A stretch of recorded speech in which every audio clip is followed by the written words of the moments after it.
I'm running a little late.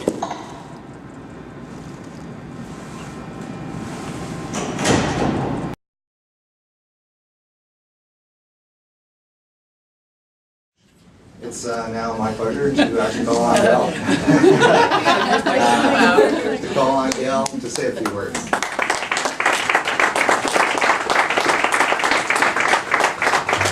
Thank you. Every time I hear that part of my biography that deals with the deprivation index, I always get a little bit of a smile because Michael Oliphant and Michael Mendelsohn, who did the lion's share of the work on that, have to explain to me every time what it is. So although I may have led the research, I have to tell you I still don't really understand it. And you know, Pat and I were standing together when you talked about my many hats. Pat's the one with hat, I don't have any hat. The only way to tell us apart. Yeah. You know, it's interesting, Mike, I was thinking about what I might say today, and I may not have had such a smile on my face if it hadn't been for yesterday. It's been a long year for all of us and a struggle, and we do respect and understand the financial crisis that the government finds itself in. But we were beginning to get quite frustrated with the level. Her shoes is the Honourable Jerry Phillips. I've known Jerry for a long time. We have a similar history in school board politics. He was in Scarborough and the chair of Metro. I was in East York and the chair of the Toronto District School Board. And I know he has a great empathy for this subject and something that I think he finds challenging and something that he really brings a zeal to, and that's the Poverty Reduction Strategy Results Table, where he serves as a member. So I'd like to introduce to you the Honourable Jerry Phillips.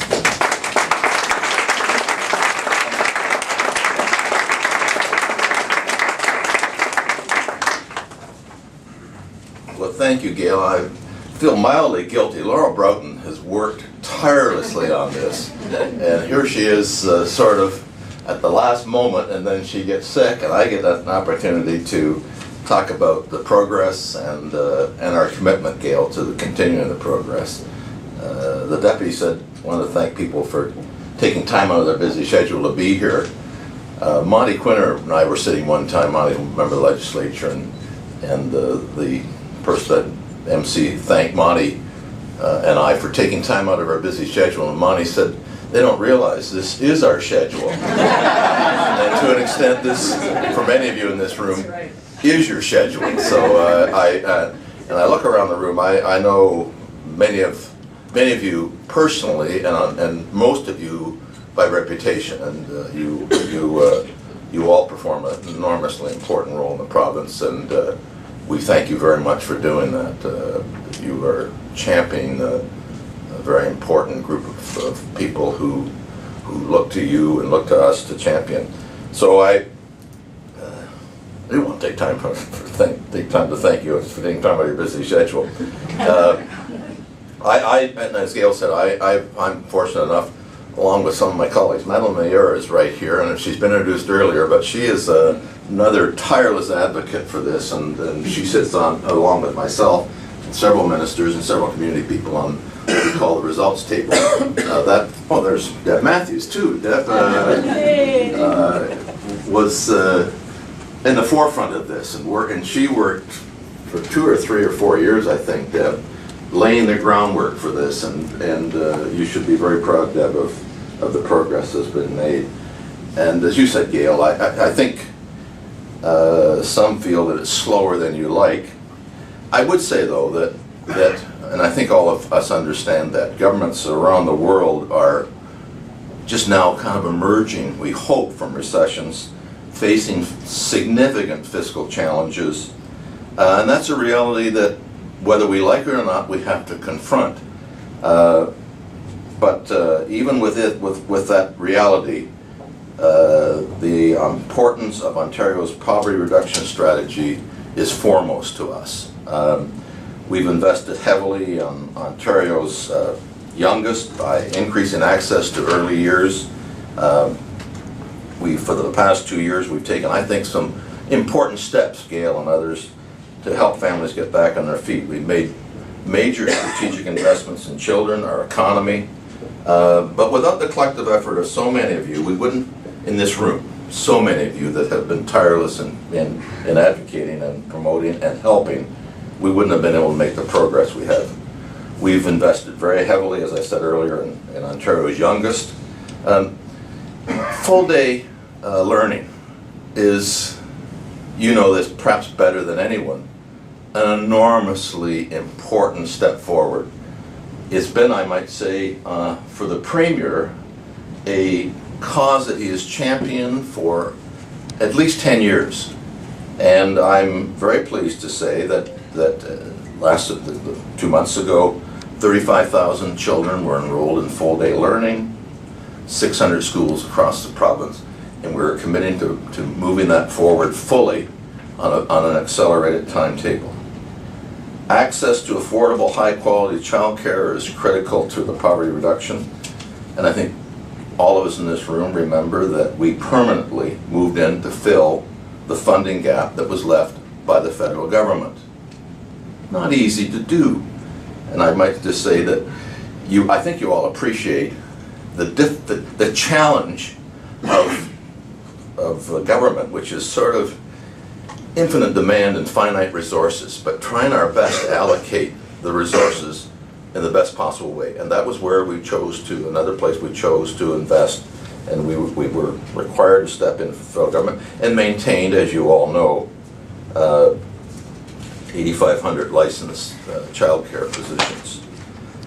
Parents are thrilled to know that we've increased access to quality health care through a new program like Healthy Smiles that Deb and Madeline championed, and I repeat it, I think you appreciate when you go to cabinet, the ministers are each battling for their own priorities, and Deb and Madeline were able to get the Healthy Smiles program and the children in need of treatment. Both the Campaign 2025 and 5 reports released in the last week have recognized the investments that are made by our government. They are making a difference. And that without such investments, the impact of the recession, without a doubt, would have been far worse. These investments, we believe, are also very important for Ontario's future. The investment in our kids will open doors, provide opportunity, and build the resiliency needed to succeed. All of us have witnessed the toll that poverty takes on ambitions, confidence, and self-esteem. On Monday, my colleague, Mr. Rick Bartolucci, announced a long-term affordable housing strategy that will help transform the housing delivery system in our province and better respond to local needs. Steps will be taken to consolidate our fragmented housing system, and legislative reform will bring welcome flexibility to the system. We're moving to a much simpler and annual rent geared to income calculation process, which means that families will be able to save more money. As well, a new asset building pilot program will help tenants living in social housing save money for things such as education or training without reducing their rent geared to income assistance. And then, Gail, as you said, just yesterday, my colleague Madeline Mayer announced the largest review of social assistance in Ontario in over 20 years.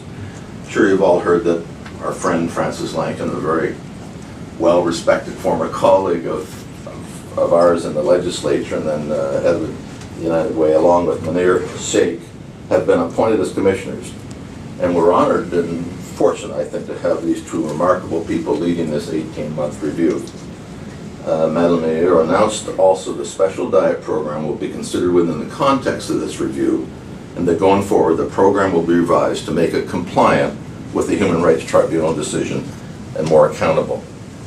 I want to thank Madeline for taking those steps yesterday, and again, I can assure you, none of these are easy in the context of a very challenging economic fiscal environment.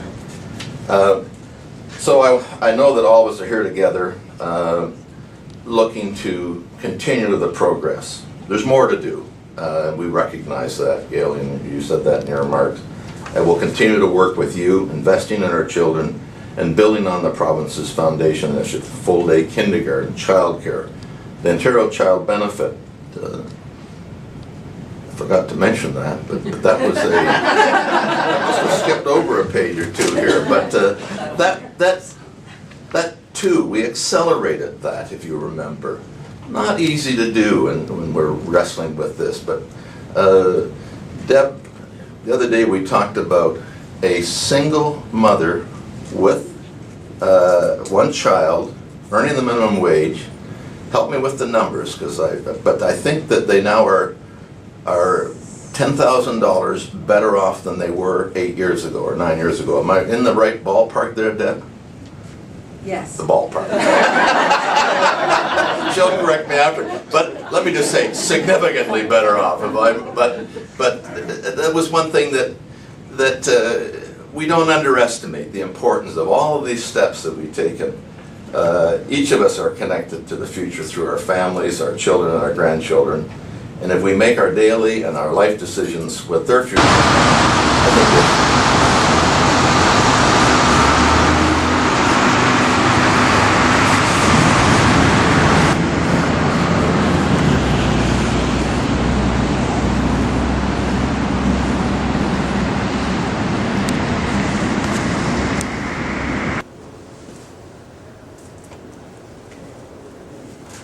Good afternoon. I'm Thompson Williams from the BBC, coming to you live from Queen's Park in Toronto, Canada, where we are situated in the media room.